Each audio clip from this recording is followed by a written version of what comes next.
Today! Stop. Don't worry about it.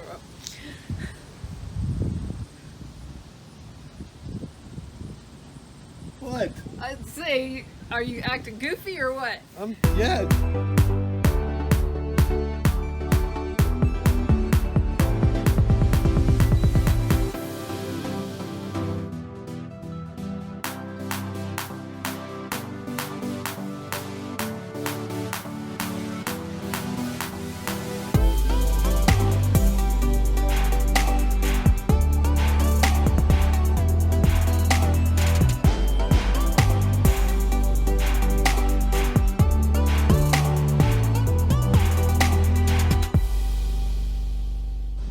Welcome back to our epic field trip. We are celebrating our 1 year Nomadiversary. Woo! Oh my gosh. Oh, wow. What a year it's been. Yes. Honestly, we had no idea when we started on this journey what we were in for.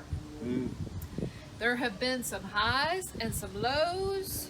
The good, The good, the bad. the bad, and a lot of beautiful. Yes, a lot of Yes. beautiful. A lot of beautiful.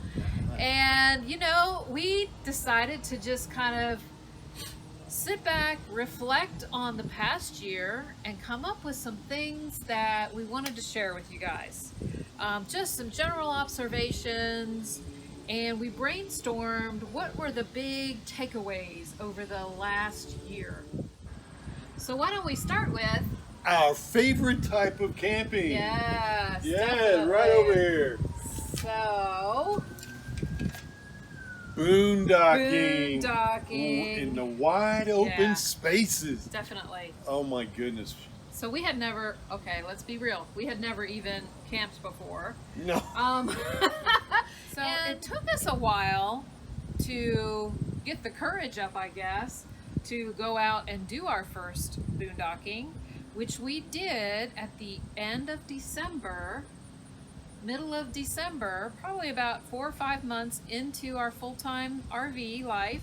Yeah. And we did that out at Lake Mead National Recreation Area, right outside of Las Vegas. It was nice. It was super nice, yes. And so we got a little taste of it, and then we spent quite a bit of time boondocking all through January, some into February, and since then we seek it out every chance we can. So we Yes. just love boondocking a lot. Love it. But we also like camping in different RV parks too. Yeah. So we still keep a mix. And so on that note, we did put together a list of our 5 favorite campsite experiences, right? Yes. Got those right here. And so our 5 favorite campsite experiences, starting with number 5, fifth, right, is Windmill Winery right outside of Phoenix. Yeah. It's in Florence, Arizona. The Harvest Host. Yeah. We So- love Harvest Host. Yeah, so this list includes all kinds of camping. Everything. Harvest House, boondocking, private parks, you name it. You name it. These are our 5 favorite campsite experiences. So we love Windmill Winery. Oh. It's a fantastic harvest host right outside of Phoenix. They are super gracious and super welcoming. And it probably doesn't hurt that we were hanging out there with our good friends and Janelle Conaway Yes. of Beyond the Burbs. Beyond the So Burbs. we had a fantastic time there. Really great time. So number 4 was the place we just left. Oh, yes. Oh my gosh, Door County Jellystone Park In Wisconsin. in Wisconsin. Yes. And we stayed there for 10 days. 10 days. days. Yep. And it's in Door County, Wisconsin, which is a beautiful part of Wisconsin. It is. really is. And it was our first Jellystone Park. As a matter of fact, it was the first ever Jellystone Park in the whole country. And they were celebrating their 50th anniversary this year. So that was super cool. And we just had a great time exploring all around Door County. We loved our campsite. It was super big. And we're going to have a campground review coming out on that very soon. Yes. Yeah. So number 3.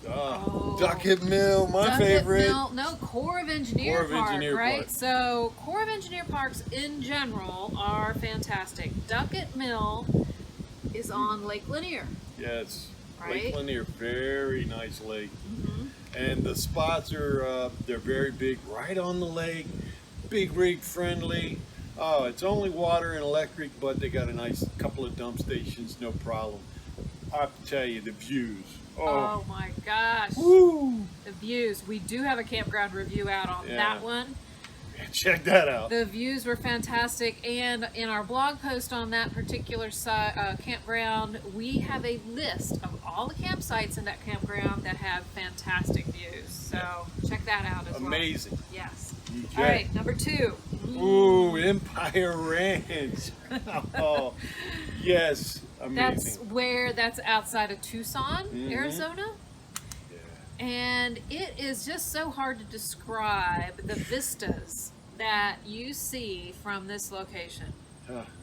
It's a little higher elevation than Tucson is, so it gets a little cooler, and it's grassland surrounded by mountains, and it's so dramatic that so many Hollywood films and TV shows were filmed at Empire Ranch.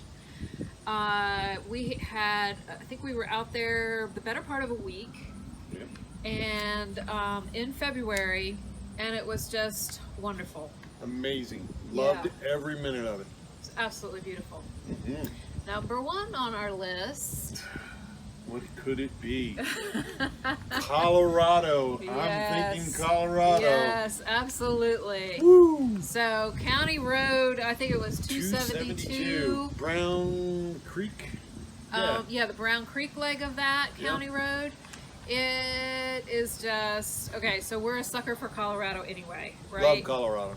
And this particular boondocking location is right outside of Buena Vista. Well, between Buena Vista and Salida. Right. Yeah. Very high, 8,800 feet. Yeah. But it is amazing. And It was worth it. And we were out there for 5 days. Oh, yeah. Yeah. Just wonderful views, peace and quiet. You can hear the wind, running through the aspens, and you just can't beat it. Can't beat it. Nope. So let's talk about lessons learned in our RV first year. Yeah. Yeah. The first one is the 3 threes. Look at this. 300 miles in a day. Be done driving by 3 p.m. and only do that 3 days in a row. Right. That's it. We've learned these lessons the hard way. We broke all 3 of those rules. Yeah. And that's why it's hard set. 300 miles a day, 3 p.m., and only do it 3 days in a row. All right, and then another unexpected lesson Ah, that you had. yes. Yeah. You should really know your RV's electrical system inside and out, because it's a big part of how this beast works. So I didn't know anything about it. We've got a video about the electrical system. Mismanaging the Yeah. electrical system. Yes. Oh yeah, mismanaging the electrical system. I did that. So yeah, that's one thing. If I could tell myself 12 months beforehand, hey, know everything about the electrical system, that's what I would want to tell myself, because it's a big part of this rig. Yeah, especially as much as we decided we liked boondocking Yes. and having to rely on the battery powers. Mm-hmm. Yeah. And not always run the generator. So Yeah. and all these things are lessons learned. Yeah. So in our first year of RVing, we have definitely had our share of unexpected expenses. So I would say those expenses that are specifically related to RVing, probably the first big one was The batteries. batteries. Yes. Yeah. We mismanaged our battery system, our electrical system, and we had to replace our batteries sooner rather than later. And that was a pretty big expense. I do understand, you do understand we went lithium because we do like the boondock so much, so it was an added expense, but it will last us longer. So Right. in the long run, it will save us money. Yeah. But batteries was a really big one. It kind of came out of the blue. We knew we'd have to replace them at some point in time, but not as quickly as we did. Not as fast Yeah, as we did, yeah. for sure. And along the same lines, our house refrigerator went out on us. It started just unexpectedly deciding it was not going to cool. And by the time we were able to work out, that's a whole another long story, but by the time we were able to work out getting to the service event or to the service center to get it looked at, well, then it decided it was going to cool. But because we were not comfortable with it, we went ahead and had it replaced. So initially, when it stopped cooling, we were hoping that we could get it covered under the warranty. But then when we showed up to the service center and it was cooling, we decided to go ahead and replace it because we just could not have the uncertainty of not having a reliable refrigerator. Right. And then of course the warranty didn't cover it, so that was out of pocket for us. So we could have made a different decision. We could have lived with that uncertainty and still had that money on hand, but it just, we thought getting a reliable refrigerator was the more important choice. Right. Absolutely. Absolutely. And then our camping expense budget took a hit because we were in Tucson in February. That's where you're supposed to be in February, right? Exactly. Yes. Tucson, warm. February. Yes. Nah. It snowed. Snowed. It snowed. 28 degrees. So where we had planned to be out in the desert boondocking for most, if not all, the month of February in Arizona, no. Nope. We ended up taking some shelter in a campground numerous times because it snowed, like significant amount of snow, and then there were numerous nights where it went down into the 20s. Yep. And that's just rough. We didn't have our new batteries yet at the time, and so we just did not, want to deal with being out there in 20-degree weather. Yes. We So, wanted full hookups. needless to say, our camping budget took a hit over that because guess what? All the snowbirds are in Tucson in February, and that's when the camping rates are the highest. So we counted ourselves lucky that we could get a place and have some warm shelter in the storm, so to speak. But I think those were probably the most significant unexpected expenses for us in this past year. So one of the things in your new RV life that you tune into weather more often. Yeah, and way more often than when you were in a sticks and bricks, and weather has much more impact on you than when you were in a sticks and bricks. It happened, I guess, we weren't even in the coach a month. It was September, and Hurricane Florence, we were in North Carolina. Hurricane Florence was right in our path, or we were in Florence's path, whichever. We decided, hey, we've got wheels, we're heading out. So we got out of North Carolina, heading up to Kentucky, got out of the path, didn't have any problems whatsoever, just a little bit of rain. So that's one of the reasons you stay tuned into the weather more frequently. And that was a situation where, fortunately, with hurricanes, you have a lot more advance notice. Now, just a few weeks ago, we had our first bout of tornado warnings. Yes. And let me tell you, that was pretty darn scary. And the lesson I learned out of that was when we know that there are storms in the forecast and the potential for tornado type storms, we need to find out where the storm shelter is. Yeah. Because we didn't know. So being tuned into the weather is very important. There are also some kind of silly changes that happen when you become a full-time RVer. Yes. That you didn't realize were going to happen. So things like, I used to think it was cool to go to new grocery stores. I thought, oh, that's cool, I'll go check out their new stuff. But now that every grocery store I go to is a new grocery store, at least it's new to me, it's kind of a pain because every time you go grocery shopping, you don't know where stuff is. There's different kinds of things. you're looking for your tried and true products that you just, you know, rely upon, and sometimes you can't find them. Ugh. And it's not as much of an adventure as it used to be. Sometimes it can be a little bit stressful and frustrating because you just want to go in real quick, get your grocery shopping done, and you can't. And you can't. And all Walmarts are not laid out the same. No, they're not. It's crazy. They're not. They Yep. are not. How about for you? What's been kind of a weird, unexpected change? Well, I appreciate when we go out somewhere, going in, when I go to the bathroom, and I leave the water running, washing my hands. Yeah. It's like, I don't have to turn the water off while I'm washing my hands. Just unlimited yes, water supply. unlimited. It's like unlimited I running water. don't have to worry about filling the tank up. Yeah. It's the little things Yeah, you don't little think things. about. And I think related to my grocery store thing is even just getting around town. You're always on navigation. Always on navigation because you don't know where the heck you're going. Right, because if I need something from Lowe's now, I got to Google Lowe's. Where's it at? And hit nav. Yeah. It's crazy. But, you know, Yeah. it's all part of our new normal. It's part of the life. Yes. We want to share a couple of our favorite benefits of RV life. The first would be rallies. Oh, we love going to rallies.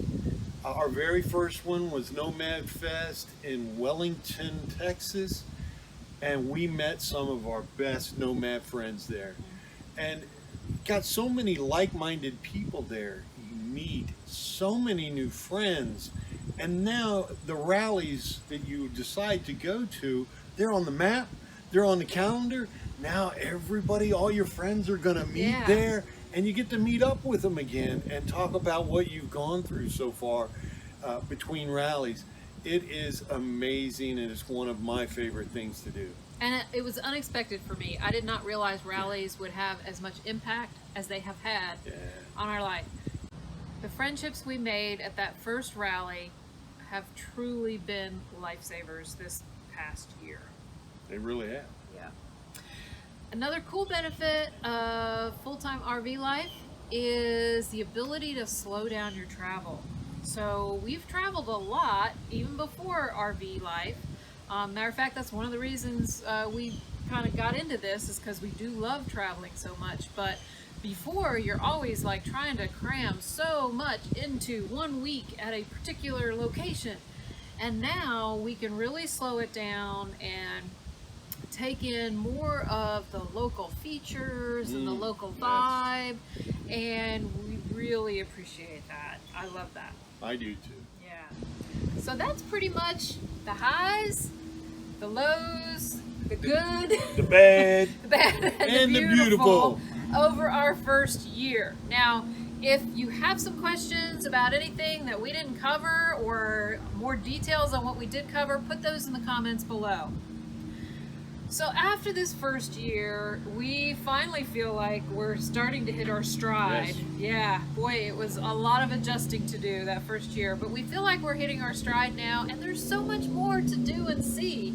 We know for sure we want to go to some iconic national parks. We haven't done that yet. I'd love to spend some really good time in the Pacific Northwest area. It's a beautiful part of the country. I could spend a whole season up there for sure. And we're thinking about doing some like northeastern Canada, Newfoundland, Prince Edward Island area. We might do that sooner rather than later. We shall see. Yes, and we are talking about adding solar. Yeah, That's going to be a big Big upgrade. upgrade, yeah. But it will allow to do our favorite camping, boondocking more. Absolutely. Yes. So that's it. That's it. Our first year. First year. Whew, we made it. We did. If you like this video, give it a thumbs up. And hit that subscribe button. Yep. Until next time, go find your adventure. In our world here, there lives a happy little mountain.